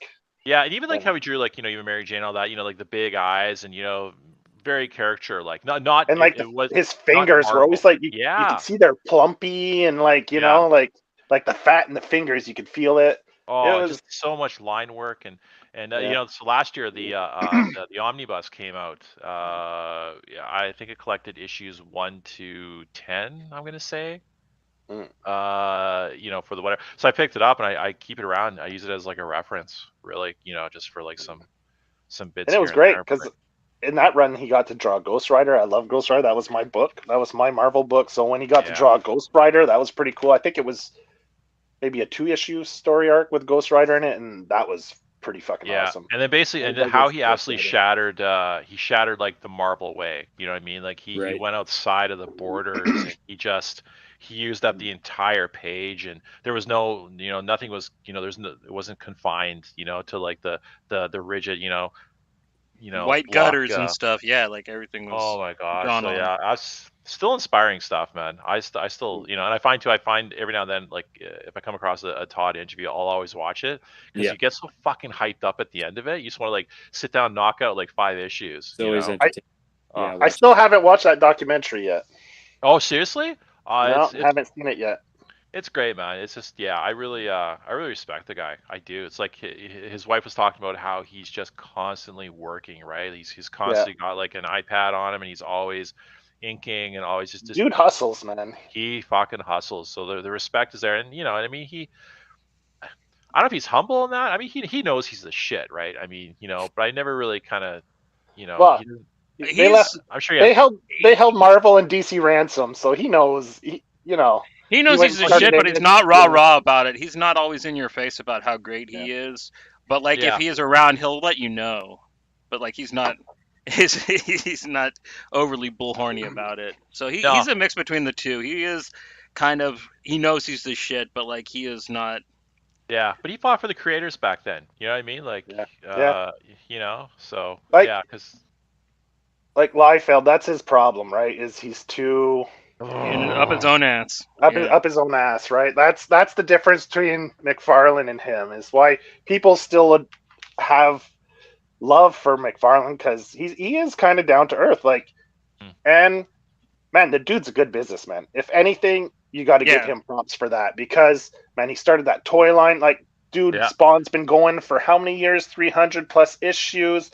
It's the longest running American comic now, right? yeah, and Yeah, it's I still mean- quality, and it's still quality. Like even like the covers and like some of the spin-offs, and he doesn't fuck around, man. Like he hires like good people, and it's just good books, and it's like you just don't get tired of his shit. You know what I mean? Where it's like we're I don't talk about But Layfield or whatever, but it's like he's just a guy who's not satisfied with the status quo. He's like, we can do more. We can do it better. We can, yeah, you know, and he's always looking to improve or, Yeah. like, dude founded Image. He founded a toy company that I'm sure that's what all his money's made from his goddamn toy line. Like, it has now to he be, does yeah. all the fucking DC toys he does now. He did Kiss. Yeah. He did, Yeah. you name it. He did it. He's done a toy or he's going to do a toy based Yeah. on it. Whether it's Yeah. comics, bands, Austin Power baseball players, hockey players. He's done Yeah. it all, man. He diversified. It's crazy. Right? Yeah. Yeah, unbelievable. And I really hope that this Spawn movie does come to fruition. The movie, yeah. With Jamie Foxx. Mhm. Well, it's if supposed it to be is- more based on the cops, right? So, Oh, okay. and It's supposed to Spawn's be supposed about- to. He's supposed to be like an elusive character in the background. Kind of he Oh, sneaks okay. up That's and like kinda neat. takes out villains one at a time. Is the way he's kind of has it more of like a horror film where like these. Yeah, it's going to be told oh, from that's cool. Fink is one of the cops' name, right? Is that Sam it? and Twitch. Twitch. Twitch, Twitch. yeah, the It's big going to be. name, yeah. It's going to. The story's going to be told from their point of view. Is Yeah, from it's what supposed I to That is be- cool. Jeremy Yeah. Renner, I think, was supposed to play Twitch, as far as I knew. Oh. Oh yeah. Yeah. Huh. Is Jamie Foxx still? As He's last still I on- heard, last I and that heard, was yeah. and that was earlier Okay. this year. Like at the Mhm. beginning of this year, they said that he was still attached. There was a news story about it. So You know who he's- would be the perfect Twitch if he was younger, or even now? John Turturro, man. Yeah. I mean, Yeah. get Yeah, that guy the- to play the- Twitch, man. yeah. Fuck it. Yeah. Yeah. I mean, he'd be perfect. He's such a good actor. I could see him and he would own that movie, right? Like, I mean, I know he's like very stereotypical, but I think Donald Loge would make a good Sam. Like he's always Yeah. good at being those really kind of obtuse, round guys that yell a lot and I be like funny Donald about it. Loge. I like Yeah, Donald Loge too. Yeah. Yeah, Ever I like since him in Blade One, Gotham. he's been a big fan. I've been a big fan of his. Yeah, no, I liked him a lot in Gotham. Gotham's one of the shows I still Mhm. like. I like Gotham a lot, right? it was okay. Yeah, it amongst wasn't that whole bad. CW, It, kind of. it had its moments. It had Yeah, its moments. yeah. Yeah. So Dillon, man, like, okay, you've fallen in love with Outlaw Comics. Have you thought about doing a comic in black and white? Has it crossed your mind? Or like, because that's like bread and butter Outlaw is like black and white, right? Like, let that fucking line work and the inking really shine. Like, Yeah, I mean, even Metalhead Samurai, I considered it because it's got that outlaw DNA with all the violence in there. But I just had that, that Mad Max, the Fury Road, those beautiful saturated colors in the background. But no, I would love to do a black and white comic in the future. Someone did reach out to me about doing a black and white comic. I don't know what it would be about. I'm hoping it has a lot of violence and gore. But I mean, I'm absolutely down for some black and white work. I love some like black and white, man. Some artists, man, their work just shines black and white, right? You see that black and white, and you're like, it's almost a crime to throw color on it. Sometimes I look at it and I'm like, Right. fuck, Yeah. just leave it as is. Yeah, It's Dillon, perfect honestly, I just the really way think- it is. Yeah, I really think your work really would do well in a black and white. Yeah, because your cover, man, like I love that you showed like for the 3 variants that you posted up like the non-colored versions too. So it's kind of nice. Right. You can get in there. Like I zoomed in and I started looking at all 3 of them, like all the line work and the inking and stuff. And I loved it, man. It's great. I love seeing the black and white stuff. I mean, one of the I would say it was one of my sort of like it had to be done when I got my variant cover artists to do those covers. They had to be traditional. That was just kind of the vibe that I was going for. So when I asked Pan, who's from Athens, Greece, he mentioned like doing it digitally, but I don't want to tell an artist how to work, but I was pretty insistent. I was like, dude, like I've seen Hey, because you he does these sketch covers. They're just beautiful sketch covers, crazy, like they're so intense, and I wanted that rawness to the work. mhm. Yeah. See, like in the chats, we have Manu in the chats, and he does like a lot of his work digitally, and he does draw traditionally. And I told him, I was like, dude, your traditional stuff. It just, man, I love it. Like when he draws traditional stuff, I mean, it just pops, right? And he's like, oh, I'd love to do it, but he's like, it's more time consuming for him because it's so Right. much easier to tweak and make corrections when you do it digitally. He's like, I'd love to do it traditionally, but he's like, I just don't know if I can devote that much time to doing a comic traditionally. So yeah, Yeah, but I mean, I see what you mean. Like it just has so much more character, so much more heart. Like you could see it in it when it's done traditionally. Yeah. right. And I think there's something exciting about doing it. First of all, I like the feeling of just the pencil and the ink on paper, but there's something exciting about I think knowing that you have to commit to the lines. You can't, Hmm. there's no undo button. Um, Yeah. I think it makes the drawing honestly a little more fun. Hmm. Yeah. Especially uh didn't did I thought I saw a post that Rotwork sent. Did he send you the original? Yeah, I got the original. Fuck Yeah, that. Oh man, I'm so envious right now. I'm yeah, gonna I wanted the originals of all those pieces, and I'm I'm thinking gonna I'm putting gonna them. find out where you live. I'm gonna kick your door in and come steal that Yeah, one. I'm yeah. gonna steal that Rotwork. We'll go for drinks after. Yeah, fuck that 30-year-old. Yeah. Look, I'll leave it back to you in my will. Sure. I'm gonna die way before you, so you'll get it back. Yeah, me and Joe probably got a good 10 years left, 10, 12 years, Yeah, If we're lucky, right? yeah, fuck. Oh, dude, I'm just so glad I can, wipe my own ass right now.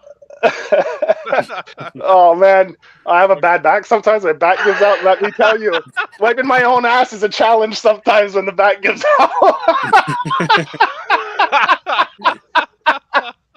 Oh shit. uh, oh, dude, I can't wait till you get into your 40s, man. It's like just a fucking cliff, right?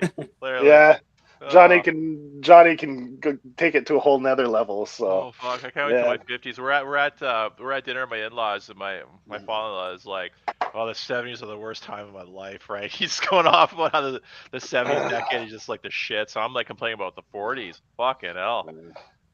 Like it's too bad because my 40s have been awesome. It's just the body doesn't keep up with you. Body sucks, Like man. Fuck. from every other point of view of life, it's been brilliant in my 40s. I've loved it, Yeah. except for my body breaking down on me, man. It's like, God Yeah, except for damn. getting off a chair. That seems to be my biggest thing in my 40s, right? Everything else is good, but just, moving is kind of like, Yeah, yeah, but Oh, man, fuck. no, I should have just taken better care of myself when I was young. I think Oh. that's the key. Don't abuse yourself too much when you're younger. Don't like Adrian said. Don't be drinking no pilsners in the park. No, you know what? I don't regret the drinking, though. I do not regret the drinking. It's funny. I hardly drink nowadays in my 40s. Like, the older I get, the Yeah, less me I either. drink, right? But Yeah. so I appreciate back in the days when it's like, it was almost like competitive drinking. You know what I Ugh, mean? Holy shit. yeah, yeah, My lord. college, My lord. the college years. Whoa, man, my metabolism was so good back then, and now I would just get all like sweaty and right, Turn pink. right. You remember how you can recover Oh, like the next day? You wake up, you have a greasy yeah, fried egg sandwich, you're fuck good, yeah. right? I'd Now go it's back to like work, fuck. man. It'd be like, Now I gotta take a week off. If yeah, I ever I gotta take a week off and and like it's not like two beers too many. It's like you have that one beer too many, and you're yeah, fucked. yeah, It's like right. goodbye You're looking at weekend. the alcohol content, you're like 6.5. Oh fuck. Stay away from that. Sunday's gonna suck. Yeah. Yeah, Sunday. Oh well, Sunday's gonna suck. Oh my god, right? You got the Guinness shits for like, half a day. Oh. Me, it's Labatt. I can't drink Labatt. I stay away from Labatt Who drinks products. Labatt's? What do you have, like Demorian Lights right afterwards? Hey man, when I first started drinking, man, it was 50s, man. That's what I drank. Holy fuck! You jumping The bonfires big after too? 50s. Fuck yeah, man. We used to go to this dive in Montreal. It used to be old steakhouse, but turned into like this little bar. It was a dive. They had 50 and they had these deals on tequila shots. So it's like 50s and tequila shots all night at that place. Yeah. We were having back Coronas before the Fast and Furious, days. We were the original family. Holy fuck! You have any beer in the house as long as it's a Corona. I know, right? I'm like, well, it's okay. I wouldn't really say it's the Yeah. Toronto's got to have a Heineken in the back of the fridge somewhere or something, or some kind of craft beer. Catch him drinking a Dos Equis, he's just like, You can't have all Corona. Like, fuck, that's a little, Yeah. limiting, right? I don't know. Yeah. So what's your beverage of preference, Dylan? These days it's water. Oh, come on. Well, are you a straight edge guy, man? You know what? I had some health issues last year. Okay. Oh, no, I feel bad. I finally figured out what they were, and I have to go on a new diet. I had to since last November. Okay. I actually have. I don't really want to get too much into it, but I have a condition where I can't drink coffee, alcohol, tea. There's a ton of food I had to kick from my diet, so it's been a benefit because I've been healthier, but I miss food. So okay, like I got diagnosed with Crohn's a while back, and so I had to adjust my diet too. So I know what that's like. Right. And I lost like what was it, 65 pounds in a month. Wow. Just, Fucking hell, you Then Jones. I was in the hospital for a week before they figured out what the fuck was wrong with me. Man, it was not fun. So yeah, I feel you, man. Like having to cut stuff. Yeah. Yeah. Yeah. So man, let's get back to your book. Adrian and I reminiscing about being old men here. Jesus. Yeah, I thought I was watching a Billy Crystal movie from the 90s, man. What is the City Slickers 3? Fucking City Slickers, yeah, man. I actually enjoyed that movie back in the day. Yeah, no, it's a good movie, but like it was just about a bunch of old people being like, you know what sucks? Getting old. Your body stops working. What was the other one? The Grumpy Old Man? Oh, for fuck's sake. The outtakes at the end with the old guy who played the Rocky's coach there. The skin boat's coming into Tuna Town, and all the outtakes of him when he's looking out the window. Oh, so good. Anyway, all right, I have a question about the Grubbits book. You teamed up with someone for that book. So how was that? Someone you met at school, or how did that come about? Yep. So my friend Megan Winter, we went to the college together, the art college, and we've been wanting to do a project together for a while, and it was actually her idea to base the book on this character of Grubbits, and I thought, shit, that's a great idea. So yeah, she did all the coloring and the editing, and I did all the line work and the writing, and yeah, I mean, going to I met so many awesome people at school, and I've been trying to put some projects together with some of those people, and Grubbits was kind of the first one that came out, and yeah, it was fun. The whole thing was a pleasure. Yeah, because I was reading it the whole time. I was like, oh, this is like all ages, compared to so I'd read Metalhead Samurai because you sent me a copy of that first, to like a review copy. So I read that, and I was like, and I read the Grubbits book, and I was like, I was expecting like the dog to be like biting people's heads off and biting their throats out, and the B movie blood just shooting out and stuff. That's what I was expecting. I'm reading it, and I'm like, totally threw me off, right? Threw me for a loop. And then at the end, you have like the little back matter, and you talk about like she does children's books, right? That's what she kind of works on mainly. So I was like, now it all makes sense to me why it has more of that all ages tone to it and stuff. And, I mean, I think that like you mentioned, the juxtaposition is, I just think it's hilarious. Like you read Yeah, this, I read got a these kick out two of it. totally Yeah. different things, and it's it's like you get slapped in the face when you go from one to the next. But we did want to make something a little more, like all ages. We wanted, the young people to jump on board. Yeah. Also, you towed the line very well. Mateus has a very positive outlook on both books, so it's not like Right. that Yeah. far off. He's But it's nice definitely on the brighter side of murdering people. Like, because in Metal, in the Samurai book, you just get that one page with a few panels of him and Grubbits, right? So Right. I'm happy I read the Samurai book first because then I read the other one. So then you get their relationship, like him and his dog, and like it's really a heartfelt story, really. Like Yeah. and I liked it. I really appreciated it a lot. Like just the development of those two characters and their relationship with one another. And it wasn't about just chopping heads and killing people. It had a much more emotional kind of connection to it, and yeah, man, Well, I dug it. this first issue of Metalhead Samurai, you don't Grubbits comes in towards the end, so you don't quite get that relationship. So it was pretty cool to have that children's book to flesh that out a little more. Yeah, it was good, man. I liked it. I like that. Almost like you get like those. It could almost be like the backup story, Right. where it just kind of gives you some background on one of the characters and their relationship. It almost worked like that for me. Right. Yeah. So yeah, man, I really appreciated that book.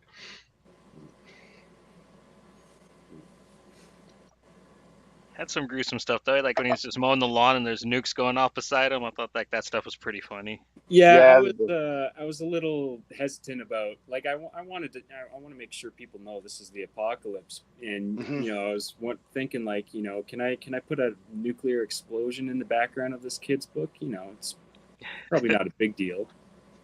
Yeah, like when I saw those mushroom clouds and stuff, I was like, okay, where in time does this take place? Is it like before he joins up with the samurai and starts going crazy? Like is the apocalypse just starting, or has it already started and they're just learned to live within it? Like that's kind of like I was trying to figure out where in the timeline this story fit in with the samurai. Just Mateus on the weekend, right? This is just how he rolls when he's not murdering. He's he's got a house out in the country. Yeah, I mean, the nuclear bomb is more of like just an indication. Yeah. It's in and around the same time as the book, but yeah, we'll go with what you said. It's just on the weekend. his downtime, Right. Hitting back those brewskis and that he's gonna regret later in life, like Adrian and I. Thank God we didn't have social media back then. Oh my God. Oh shit. Yeah. Fuck it hell. Yeah. Yeah. I'd be canceled. Making stupid videos of like just drunk videos all the time. Well, Okay. Jackass was around, so it kind of influenced a little bit of being dumb when you're drinking. But Yeah. It's amazing when you look back and you realize how stupid you really were, right? Like just dumb. But man, liquid Here we are today. courage, liquid courage, today. man. Yeah. I dare you to do that. All right, I was going to do it anyway. You didn't even have to dare me. I like to challenge myself. It's already on the itinerary. I don't understand. Well, what do you mean? Oh my Lord. It's like steroids. It makes me a better athlete.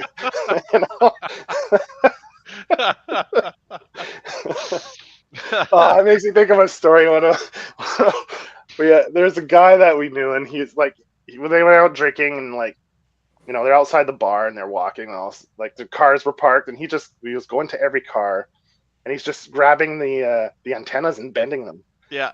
And he's like, with each antenna, I get more powerful. And then he was walking by, and one of the guys was outside of the bar smoking, and he did it to his car, and the guy just fucking laid into him, beat the shit out of him, and all his buddies were there. Yep. You deserved it, man. Yep. And they just let the guy that antenna power now, buddy. Yeah. And all his friends just let the guy kind of give him a bit of a whooping because They're like, yeah, man, like, yeah, that we can't find any way to justify helping you and like sticking up for you. It was always like centered around vandalism too, right? You know, like I had a Yeah. brother-in-law too. Like he just like it was actually my brother back then. Yeah, and he would just vandalize. He would just like we'd be like in the middle of downtown, and there he go to a construction site, grab a sandbag, run into the middle of the street, just like let it explode in front of him, right? Just for like just because, just dumb things. Yeah. Yeah. Boris the Mint, man. Is that who you base Boris the Mint off of? No, Boris Smith was off some old Slovenian guy. No, there's no. Yeah, no. All right, so Metalhead Samurai, the Kickstarter is running now. Link is in the descriptions. Click it. Go back the book if anyone's tuning in late. We have Dillion Korbisser here. We've been going for about an hour and a half, so we've talked about a lot of stuff about all his projects. He has another Kickstarter project that he's in with for lesser known comics. What's the title called again, Dylan? I think it's just Apollo City Comics Presents, and it's Apollo City Comic Presents. It's kind of like a punk anthology, punk fantasy, apocalyptic. It's an anthology series, and you said that's April 24th. The Kickstarter launches April 25th. Yeah, but 25th. The Kickstarter pre-launch is up now. It is up now. Yeah, so you'll be on that. So that's another project you can go find of Dylan's, and on his Kickstarter he has. The original book that he did while he was in school, the original Metalhead Samurai that inspired the one that he's doing now. The one he did now is kind of like a remake. It's more violent, kind of a reboot, better. Yeah, like it's the original but on steroids, and right. So, but you can back the original. How many copies? Do you know how many copies you have left from the Kickstarter? I got 10. I got 10 left. Because you have one less than that. Because I backed that one. I put it in my add-ons.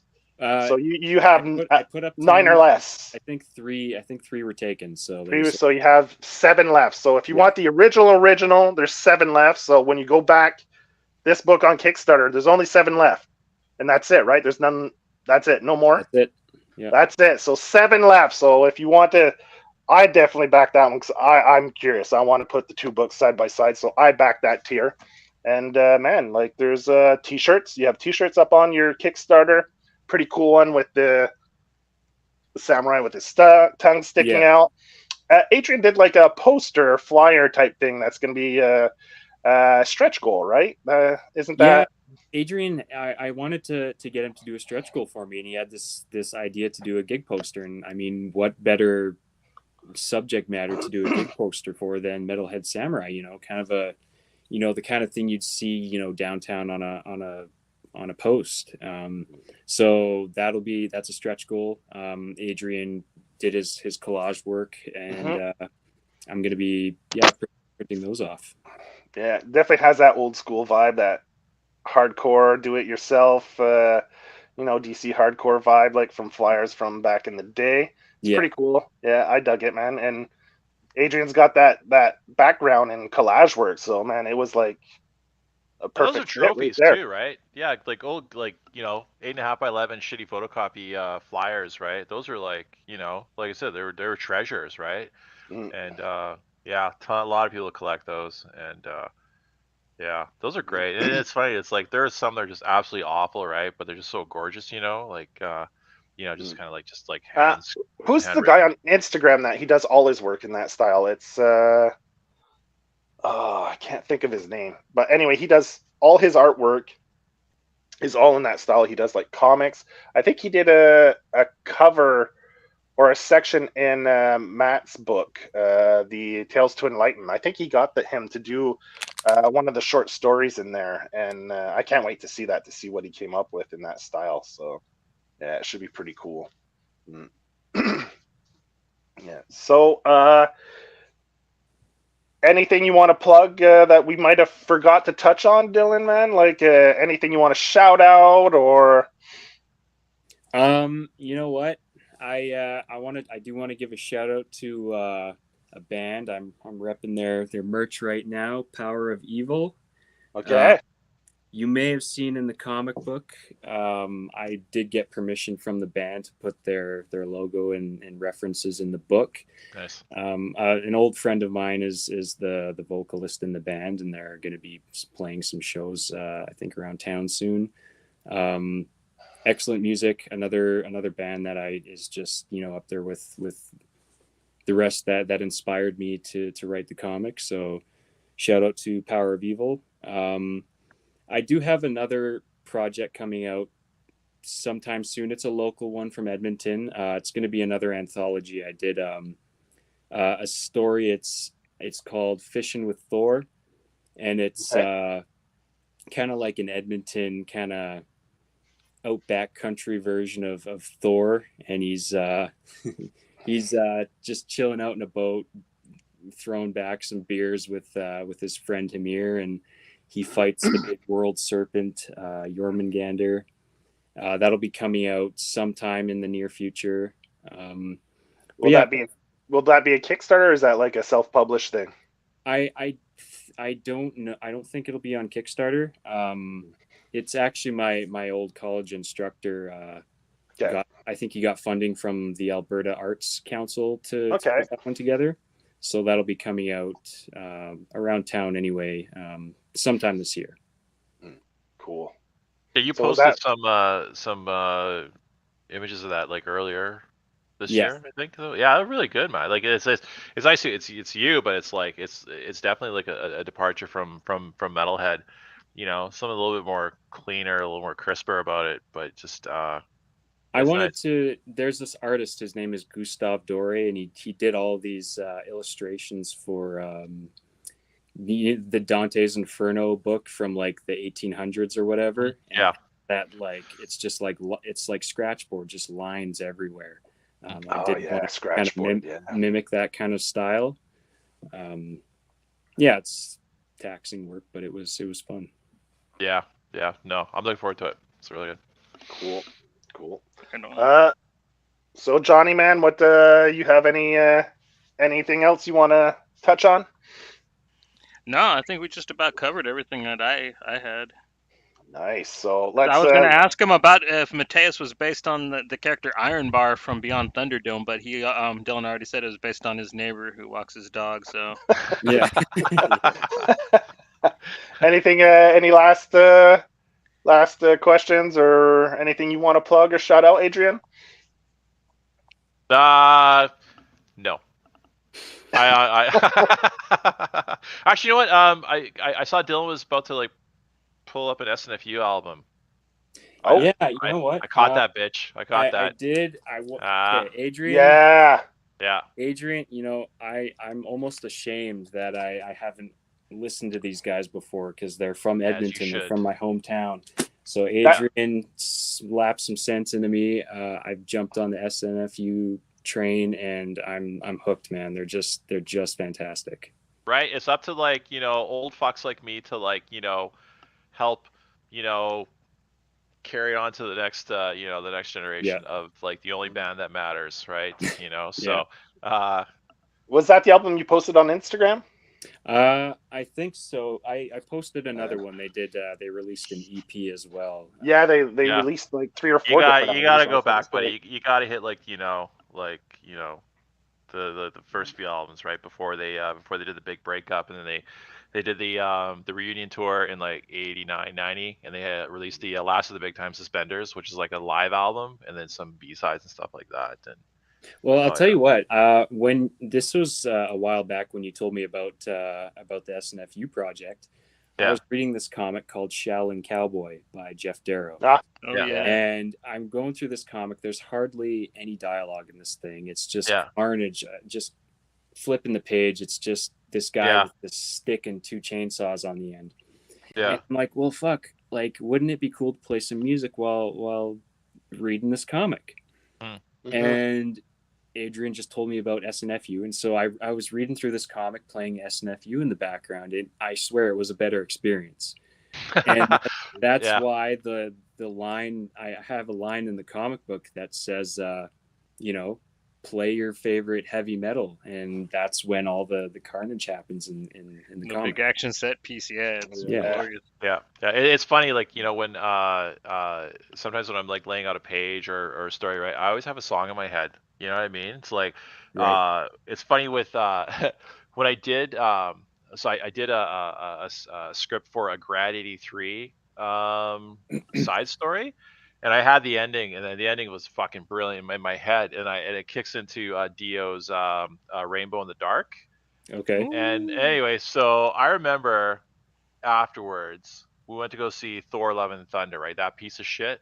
And that motherfucker put that song in the after credits. I'm like, you Oh prick. no. That was Fucking in the bastard. after credits. I didn't even stay and watch. That should have been in the actual film. That would have been a lot better of an Ah, experience fuck, than dude. Guns N' Yeah. Roses. Damn it. Well, It's like, like I really didn't like that movie, but I have to say that the underworld or dark planet scenes, those are pretty dope, though. is it amazing, right? So this is funny. So whenever a movie, a bad movie, gets into the streaming, right, I end up watching it a good half dozen times, right? Because like I just want to dive into like a shit movie and then whatever. And it's funny, I usually end up liking it.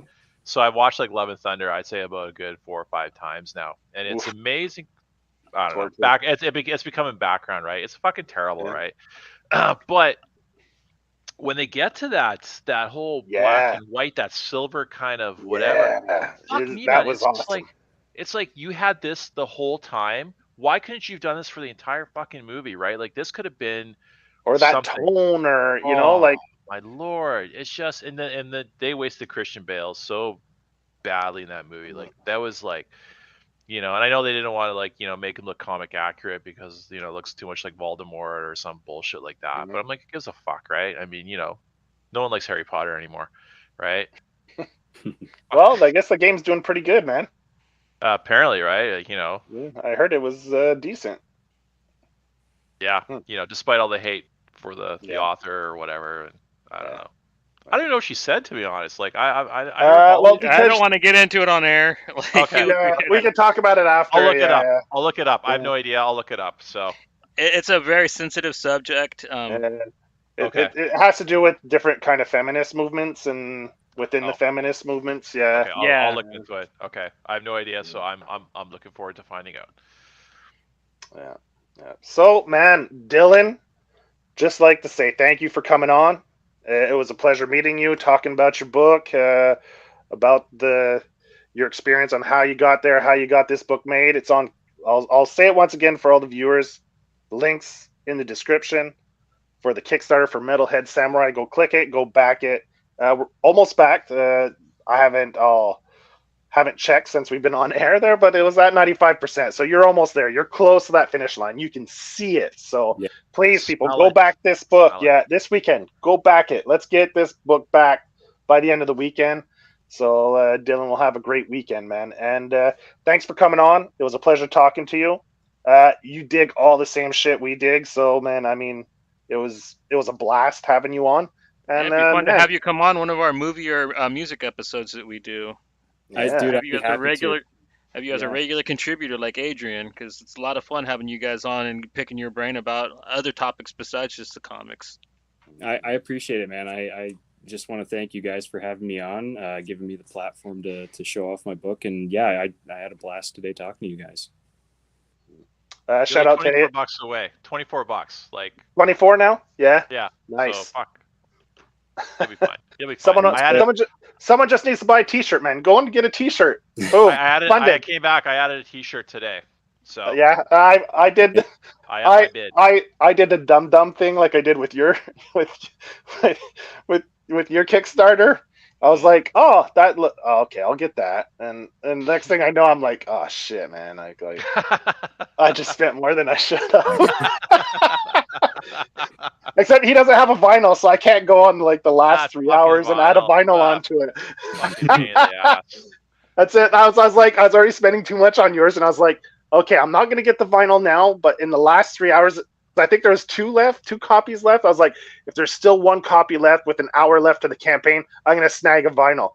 And that was the way I was trying to like control my spending. And I was like, motherfuck, there's still 1 vinyl left. Take. or was it the action figure? No, the vinyl I backed, it was the action figure. Yeah. So I think you had it limited, right, to a 10, dozen, something like I that, think, or 10, something like yeah. that. And I And think there they was weren't still that. an action figure left, so I was like, damn it. So I had to get the Yeah. action And they figure. weren't that much too. I can't remember. No, how it much was reasonable. Yeah. like $30 or something like that, or $35 or Yeah. Because I there you wanted to go. back Richards. Like, he had the action figure for Bam and Glam. Fuck, And I man, feel it so was bad. $100. I was Oh, like, I I know. couldn't justify the $100 on an action Oh, figure. and I Though. felt bad because leading up to his Kickstarter, he showed it. I'm like, motherfucker, you better save me one, right? You better save me one.